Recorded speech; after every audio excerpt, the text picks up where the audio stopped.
ఇందాక వెంకటేశ్వర గారు చెప్పినట్టు కీలకమైన నేత. సో ఇక్కడ వర్మ సరే ఆయన సీటు త్యాగం చేశారు, ఇష్టంతో చేశారా, కష్టంగా చేశారా, సరే తర్వాత అప్పుడు పార్టీ ఆయనకి ఏం ప్రామిసులు చేసింది, రాజకీయంగా అంతర్గతంగా ఏం జరిగింది మనకు తెలియదు. ఎమ్మెల్సీ ఇస్తామన్నారు, ఇంకో నామినేటెడ్ పోస్టా ఇంకోటో, మరి ఆయనకి ఏమి ఇబ్బంది ఉంది? ప్రతి చిన్న విషయంలోనే ఇంత రగడ ఎందుకు అవసరం అవుతుంది? దీని ప్రభావం నిజంగానే మిగతా వాటి మీద పడే పరిస్థితి ఉంటుందా? అధినేతలు ఇంకా సీరియస్గా దీని మీద ఏమన్నా ఆలోచించాలా? ఇక్కడ ఏ పార్టీ, రాజకీయ పార్టీ అయినా సరే ఎక్స్పాండ్ కావడానికి ప్రయత్నం చేస్తూ ఉంటారండి. ఆ ఎక్స్పాండ్ అయ్యే క్రమంలో ఇక్కడ ఏం జరుగుతున్నది అంటే కొంతమందిని నాయకుల్ని చేర్చుకుంటూ ఉన్నారు. ఈ చేర్చుకునే నాయకుల విషయంలో ఏ పార్టీ వాళ్ళ స్టాండ్నే టేకప్ చేసుకుంటూ ఉన్నది. అంటే ఉదాహరణకి జనసేనలో ఈ పెండెం దొరబాబు చేరటం, ఒంగోలులో ఆయన బాలినేని శ్రీనివాసరెడ్డి చేరటం, బీజేపీ వాళ్ళు పోతుల సునీతని చేర్చుకోవటం. అంటే కొన్ని ఎగ్జాంపుల్స్ మాత్రమే చెప్తున్నాను. వీళ్ళు మోస్ట్ కాంట్రవర్షియల్ పీపుల్. అంటే ఇప్పుడు నేను చెప్పిన 3 పేర్లు, అంటే వీళ్ళని ఆ పార్టీలు, అంటే తెలుగుదేశంలో కూడా ఉన్నారు ఇట్లా వచ్చి చేరిన వాళ్ళు. ఏంటి అంటే వీళ్ళు బై నేచర్ వీళ్ళ కాంట్రవర్సీ వల్ల పార్టీలకి ప్రాబ్లమ్స్ వచ్చి తీరతాయి, అందులో డౌటే లేదు. వీళ్ళని చేర్చుకోవటం ఎందుకు అని పక్క పార్టీ ప్రశ్నిస్తూ ఉంటుంది. పక్క పార్టీ అట్లా ప్రశ్నిస్తూనే ఉంటుంది, కానీ ఏ పార్టీకి ఆ పార్టీ బలపడటానికి వాళ్ళు ప్రయత్నం చేస్తూనే ఉంటారు. అది సహజంగా జరిగే ప్రక్రియ.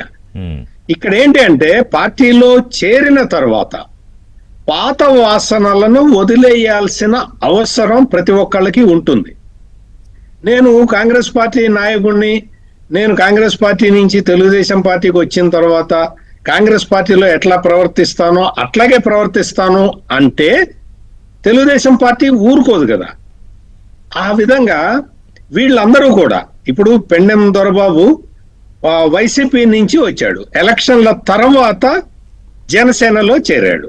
అవును, జనసేనలో చేరిన తర్వాత జనసేనలో ఒక కట్టుబాటు ఉంటుంది. ఆ కట్టుబాటు ప్రకారం వెళ్ళాలి. అక్కడ ఉన్నది ఎమ్మెల్యే పవన్ కళ్యాణ్. ఆయనకి చెడ్డ పేరు తీసుకురాకుండా ప్రయత్నం చేయాల్సిన బాధ్యత పెండెం దొరబాబు మీద కూడా ఉంటుంది. ప్రతి విషయంలో జాగ్రత్తగా ఉండాల్సిన అవసరం ఆయనకి ఉంటుంది. పవన్ కళ్యాణ్ ఇప్పటికే 4-5 సార్లు చెప్పాడు, వర్మ చాలా ఇంపార్టెంట్ లీడరు, స్థానికంగా ఉండే నాయకుడు అని చెప్పి పవన్ కళ్యాణ్ ఎకనాలజీ చేసిన తర్వాత వర్మ కూడా ఈ విధంగా ప్రవర్తించాల్సిన అవసరం లేదు. పెండెం దొరబాబు వచ్చేసి తనకి అపోనెంట్ అయితే కావచ్చు, పాత రోజుల్లో అపోనెంట్ అయితే కావచ్చు, ఇప్పుడు కాదు కదా. ఇప్పుడు వచ్చి ఆయన ఏం చేయలేడు కదా. ఏదొచ్చినా ప్రయారిటీ ఏదొచ్చినా కానీ వర్మకే ఇస్తున్నారు. ఈ పరిస్థితుల్లో వర్మ కూడా అభద్రతా భావానికి లోను కావాల్సిన అవసరం లేదు. అంటే ఇవన్నీ కూడా టోటల్ ఇంటర్లింక్డ్ అండి. మొత్తం మీకు ఇది తడవకి ఇది పైకి వస్తున్నది కాబట్టి మనం ఈ కాన్స్టిట్యుయెన్సీ గురించి మాట్లాడుకుంటున్నాం, కానీ మీకు ఒంగోలులో ఇంతకు తక్కువేం లేదు. ఇంకో 2-3 నియోజకవర్గాల్లో ఇదే పరిస్థితి ఉన్నది.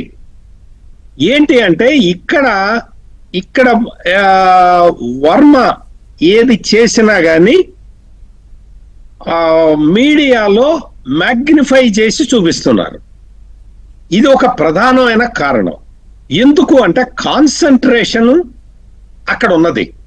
మొత్తం పిఠాపురం సెంట్రిక్ గా వైఎస్ఆర్ కాంగ్రెస్ పార్టీ వాళ్ళు రాజకీయం, రాష్ట్ర స్థాయి రాజకీయం మొత్తం కాన్సన్ట్రేట్ చేస్తున్నది పిఠాపురంలో. ఎందుకు అంటే వాళ్ళకి ఖచ్చితంగా తెలుసు, పవన్ కళ్యాణ్ అనే వ్యక్తి ఉన్నంత కాలం, తెలుగుదేశం, పవన్ కళ్యాణ్, బీజేపీ వీళ్ళు కలిసి ఉన్నంత కాలం మనం వాళ్ళని ఓడించలేము అనేది చాలా స్పష్టంగా తెలుసు. కాబట్టి వాళ్ళ టార్గెట్ పవన్ కళ్యాణ్ పెట్టుకున్నందు ఇది ఒక జర్నలిస్ట్ గా నాకే తెలిసినప్పుడు మీ అందరికి కూడా తెలియాలి కదా, మీ అందరికీ అంటే రాజకీయ నాయకులందరికీ కూడా తెలియాలి కదా.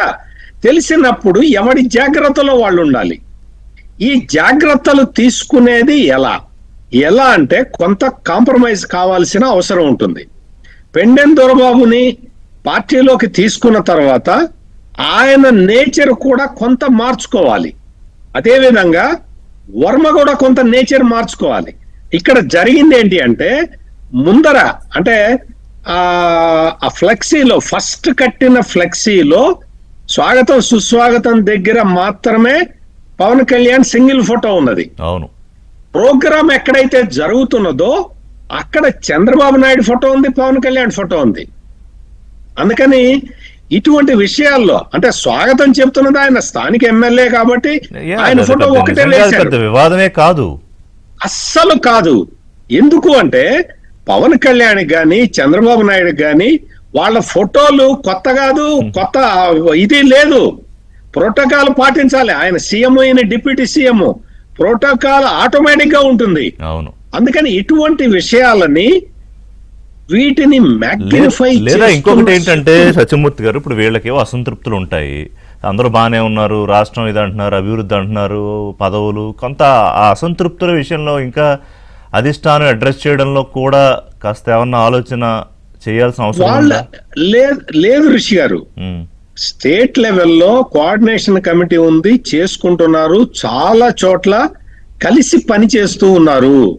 కొన్ని చోట్ల ఏంటి అంటే కొంచెం నేను ఇంకా పచ్చిగా చెప్పమంటే చెప్పండి, సాక్షి రిపోర్టర్లు యాక్టివ్ గా ఉన్న చోట ఇటువంటి సమస్యలు ఎక్కువ వస్తూ ఉన్నాయి. ఎందుకు అంటే వాళ్ళు చిలవలు పలవలు చేసి ఇటువంటివన్నీ ప్రచారం చేస్తూ ఉన్నారు. మనకి తెలుసు పిఠాపురంలో ఇప్పటి వరకు ఎన్ని సమస్యలు పైకి వచ్చినాయో, ఎస్సీ స్టూడెంట్స్ కానీ రకరకాల సమస్యల్ని, అంటే లేని సమస్యల్ని కూడా సృష్టించి చూపిస్తున్నారు. ఈ వలయంలో నుంచి మనం బయటికి రావాలి. మనం అంటే సో అంటే ఇప్పుడు మీరు చెప్పేది ఏంటి? మీరు చెప్పేది ఇది కేవలం అక్కడ ఒక ప్రత్యేకమైన ఫోకస్ ఉండడం వల్ల జరుగుతున్న వ్యవహారమే తప్ప ఓవరాల్ గా రాష్ట్రంలో కూటమి అంటే జనసేన టీడీపీల మధ్య అగాధమేం పెద్ద లేదు. ఉన్నా ఏదో 4-5 చోట్ల మహా అయితే లెస్ దాన్ 10 కాన్స్టిట్యుయెన్సీస్ తప్ప మిగతాదంతా బాగుంది అనేనా?